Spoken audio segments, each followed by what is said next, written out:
चलिए आज हम लोग फिर क्लास शुरू करने जा रहे हैं और ये क्लास कौन सी है आपको पता होगा, हिंदी की क्लास। आज हिंदी व्याकरण में आप लोगों को काव्यांश पढ़ाया जाएगा और काव्यांश संख्या यहाँ हम लिख दिए हुए हैं, इसको अच्छे से मिलाना है। काव्यांश संख्या कितना है? 15। ठीक है, काव्यांश संख्या 15। आज 15 में जो है एक कविता का कुछ अंश लिखा गया है, तो कविता के कुछ अंश को काव्यांश कहते हैं। ठीक है, अब कल हम लोग जो है समाप्त किए थे अलंकार चैप्टर, तो अलंकार समाप्त हो जाने के बाद अब हम लोग थोड़ा सा गौर करेंगे लेखांश और काव्यांश पर। तो लेखांश जो है वह लघु कहानी के रूप में दिया हुआ है, तो उसको क्लास में करना है, समझे। और एक काव्यांश जो है एक कविता के तौर पर है, तो इसको हम यहाँ समझा सकते हैं और आप लोग भी अपने कॉपी में इसको नोट कर ले सकते हैं। ठीक है, और लिख लीजिएगा और समझ भी लीजिएगा। ठीक है, अब देखिए यहाँ क्या कह रहा है, ऐसा है आवेश देश में जिसका पार नहीं। यह पंक्ति जो है हमारे देश के छायावादी युग के वीर रस के कवि सूर्यकांत त्रिपाठी निराला जी के द्वारा लिखी गई है। ठीक है, उनका वे छायावादी युग के कवि थे। उनका जन्म जो है 21 फरवरी 1899 ईस्वी में पश्चिम बंगाल में यानी महिषादल बंगाल में हुआ था। ठीक है, अभी वर्तमान में उस क्षेत्र का नाम जो है मेदिनीपुर। ठीक है, अभी वर्तमान में उनके जन्म स्थल का नाम मेदिनीपुर है और आज उस जगह को सब लोग मेदिनीपुर के नाम से जानते हैं। ठीक है, अब चलते हैं आगे।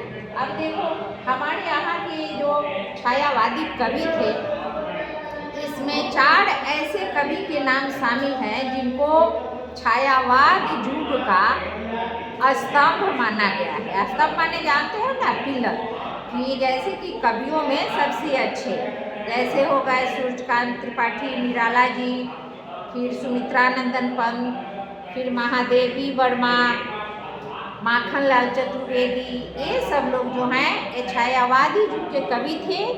और इन लोगों की कविता जो है अधिकतर ज़्यादा से ज़्यादा कविताएं वीर रस में लिखी गई थी। ठीक है, हमारे देश के वीर सपूतों के लिए उस समय अपना देश जो था परतंत्र था, अंग्रेजों के अधीन था। हम लोग अंग्रेजों के गुलाम थे, उनके गुलामी के जंजीर में हम लोग बंधे हुए थे। उसी के आधार को मान करके यानी कि देश की गुलामी पर आधारित यह कविता लिखी गई है। और अब उनके बारे में ज़्यादा तो कुछ मैं अभी नहीं बता सकती हूँ, लेकिन थोड़ा बहुत उनका परिचय यहाँ मैं बता रही हूँ कि उनका जन्म याद कर लेना है। निराला जी का जन्म जो है 21 फरवरी 1899 में दिन कौन सा था? बसंत पंचमी, जिस दिन हमारे यहाँ सरस्वती पूजा होती है। ठीक है, उसी दिन उनका जन्म पश्चिम बंगाल में हुआ था। ठीक है, उनकी मृत्यु जो है 15 अक्टूबर 1961 ईस्वी में हुई थी। समझ गए ना। और इसमें जो मुख्य बात है उसको याद रखना है। अब सूर्यकांत त्रिपाठी निराला जी किस युग के कवि थे? तो छायावाद युग के कवि थे। किस युग के कवि थे? छायावाद युग के कवि थे।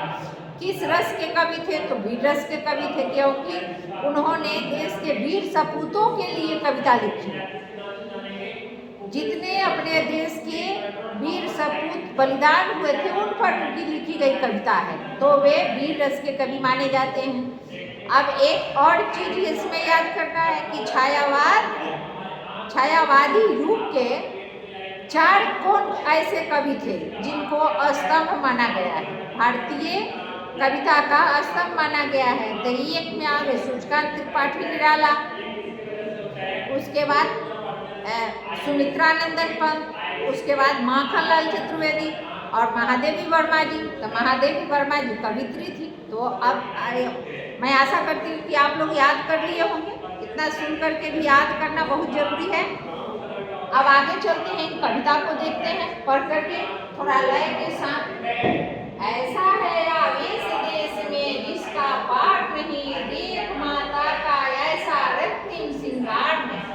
ये क्या कर रहे हैं कब फिर अच्छे से फिर समझना। ऐसा है आवेश देश में जिसका पार नहीं, देख माता का ऐसा रक्तिम श्रृंगार नहीं। देखिए आवेश, आवेश का मतलब जोश। आवेश का अर्थ क्या होता है? जोश। और माता का मतलब यानी धरती माता, धरती माता, ठीक है, अपने देश। अब यहाँ देखिए रक्तिम का मतलब खून से भरा हुआ, रक्तिम का मतलब खून से लथपथ, खून से सना हुआ, लथपथ। अब देखिए कंठ कंठ में गांठ पड़ते माता के अर्चन के, शीश शीश में भाव पड़ते माता पर अर्पण के। यानी कि माता को सही रखने के लिए, उनको आजाद करने के लिए, उनको दूसरे के बेड़ियों से मुक्त कराने के लिए सारे भारत के वीर सपूत जो हैं अपने शीश को क्या कर रहे हैं? नमा रहे हैं, झुका रहे हैं, बलिदान कर रहे हैं, अपने आप को समर्पित कर रहे हैं। अब देखिए प्राण प्राण में भाव मरते सोनित तर्पण के, और जीवन धारा में देखिए ऐसी धार नहीं। आप कभी का कहना है कि देखिए यहाँ प्राण प्राण में सबको समझ में आ जाएगा। सोनित का मतलब होता है भी खून, ब्लड, समझे? आप देखिए कि सारे वीर सपूत जो हैं वे अपने आप को बलिदान कर रहे हैं, किसके प्रति? अर्पण कर रहे हैं, चढ़ा रहे हैं, अपने खून का तर्पण कर रहे हैं, चढ़ा रहे हैं, ठीक है, जान दे करके तर्पण कर रहे हैं, अपने प्राण को अर्पित कर रहे हैं। किसके नाम? भारत माता के नाम, अपने देश के नाम, अपने जन्मभूमि के नाम, अपने कर्म भूमि के नाम, ठीक है। अब आगे चलते हैं। सत्य अहिंसा का व्रत अपना कोई पाप नहीं, विश्व मैत्री का व्रत भी कोई अभिशाप नहीं। यहाँ कवि का कहना है कि सत्य के राहों पर चलने में अगर अहिंसा करना पड़ता है, अहिंसा की जगह हिंसा भी करना पड़ता है तो कोई पाप नहीं। अगर सच्चाई के लिए किसी को मारना भी पड़े तो वो पाप नहीं है। हम अपने देश को मुक्त कराने के लिए अगर किसी का जान ले लेते हैं, किसी को मार देते हैं, किसी का खून बहा देते हैं तो उसको पाप नहीं कहेंगे। पाप क्या है कि जिस प्रकार से हमें दूसरे से मदद, किसी दूसरे देश के आदमी से मदद लेकर के मैत्रीतापूर्ण यानी कि मैत्रीपूर्ण व्यवहार, दोस्ती करके अगर किसी का सहारा बनते हैं या अपने भलाई के लिए किसी से दोस्ती करते हैं तो वो कोई अभिशाप नहीं है मेरे लिए, उसमें कोई बुराई नहीं है। आप देखिए यही सत्य है, सदा यह सत्य की चाप नहीं है, सावधान हिंसक प्रति हिंसा कोई माप नहीं है। अगर अहिंसा के जगह अच्छे कामों के लिए हिंसा भी करनी पड़े तो उसकी कोई तुलना नहीं है, उसका कोई माप नहीं है, उसका कोई तौल नहीं है। अब चलते हैं आगे। कोई भी प्रस्ताव पराजय का स्वीकार नहीं, ऐसा है आवेश देश में जिसका पार नहीं। आप देखते हैं कि पराजय का लिए कोई प्रस्ताव नहीं है। पराजय का मतलब क्या होता है? हार। यहाँ देखिए पराजय का मतलब हार। प्रतिहिंसा माने कि सबके साथ एक जैसा हिंसा नहीं किया जाता है, सबको नहीं मारा जा सकता है, ठीक है। आवेश का मतलब जोश, ठीक है। अब यहाँ इसमें आपको असत माने असत्य, गलत, असत का मतलब गलत, जो झूठा है, ठीक है। अब यहाँ इसमें मैत्री का मतलब दोस्ती, मैत्री माने दोस्ती। अभिशाप का मतलब श्राप, कोई हमको निश्चित तरीके से नहीं कह सकता है कि आपका ये अभिशाप है, ठीक है। अब इसमें इतना कुछ बताने के बाद भी ऐसा प्रतीत होता है ना कि यह कविता जो लिखी गई है यह देश के वीर सपूतों के बलिदान पर लिखी गई है कि हमारे देश के जितने वीर सपूत थे उन अब देश को आज़ाद कराने के लिए उन्होंने अपनी जान की बाजी लगा दी, अपने आप को देश के प्रति बलिदान कर। आप देखिए यहाँ अब इसका आप लिख दिए हैं क्योंकि उतना नहीं लिखा जा सकता है यहाँ। यह सारी पंक्तियाँ सूर्यकांत त्रिपाठी निराला द्वारा रचित है, जो उनकी कविता संग्रह माने देखो, सूर्यकांत त्रिपाठी निराला जी एक ऐसे कवि थे जो कि अपने कविता को लिख करके जमा करते थे, वे बिक्री नहीं करते थे। वही संग्रह कहा गया है कि संग्रह का मतलब इकट्ठा करके रखना, जमा करना, ठीक है। अनामिका, उस कविता का नाम क्या है? अनामिका का हिस्सा है। और देश के वीर सैनिकों के शौर्य का मतलब क्या होता है? साहस, बल, ठीक है। शौर्य और बलिदान को दर्शाती है, माने दिखाती है कि उस समय के जो हमारे देश के वीर सपूत थे कितने साहसी और कितने बलवान थे कि देश के लिए अपने जान की बाजी लगा दी थी। इसमें रक्ति श्रृंगार का अर्थ है शत्रु का रक्तपात। अब देखिए रक्तपात, रक्त का मतलब तो सब जानते हो, पात क्या होता है? पात देखो, जो शरीर से रक्त गिरता है ना, जो खूनें गिरती हैं, खून का धारा चलना, खून का गिरना, चाहे शरीर के किसी अंग से गिरे, उसको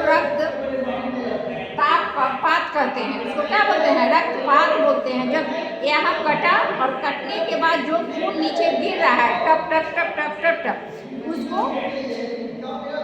रक्तपात कहते हैं, ठीक है। अब करके वीरतापूर्ण श्रृंगार, यानी कि इसका करने का मतलब है, अर्थ है एकदम मोटा मोटी अर्थ समझ लो कि यानी कि देश में भारत माता के लिए जो वीर सपूत अपने शरीर से खून बहा रहे हैं, गिरा रहे हैं, वही धरती माता का श्रृंगार बना हुआ है। क्योंकि सारी धरती जो है खून से लथपथ है, पटी हुई है, खून बह रही है, खून की नदियाँ चल रही है। और यहाँ के जो वीर सपूत हैं खून की होली खेल रहे हैं, किसके लिए? अपने देश के। अब यहाँ देखिए, पहले पंक्ति में कवि का कहना है कि देश में ऐसा जोश और उत्साह है जिसका कोई अंत नहीं है। माता अभी बताया ना कि माता का मतलब देश, धरती माता का ऐसा खून से सना हुआ वीरों वाला श्रृंगार, यानी सजावट, शौर्य पहले कभी नहीं देखा गया। यानी कि सपूतों के खून से यानी सनी धरती को किसी ने नहीं देखा था। अब यहाँ देखिए, यह पंक्तियाँ भारत के स्वतंत्रता संग्राम, यानी कि भारत को स्वतंत्र कराने वाला युद्ध, ठीक है, कि जो लड़ाई हुआ उसको स्वतंत्रता संग्राम कहते हैं। संग्राम का मतलब युद्ध, लड़ाई। इस युद्ध के दौरान वीरों के बलिदान और राष्ट्र प्रेम यानी देश प्रेम, राष्ट्र प्रेम का मतलब देश प्रेम की भावना को व्यक्त करती है, जैसा कि निराला जी अपनी कविताओं में अक्सर करते हैं।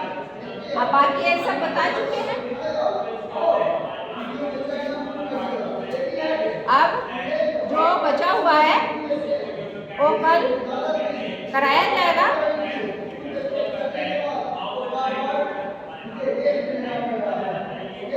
अब फिर हम लोग कल मिलते हैं।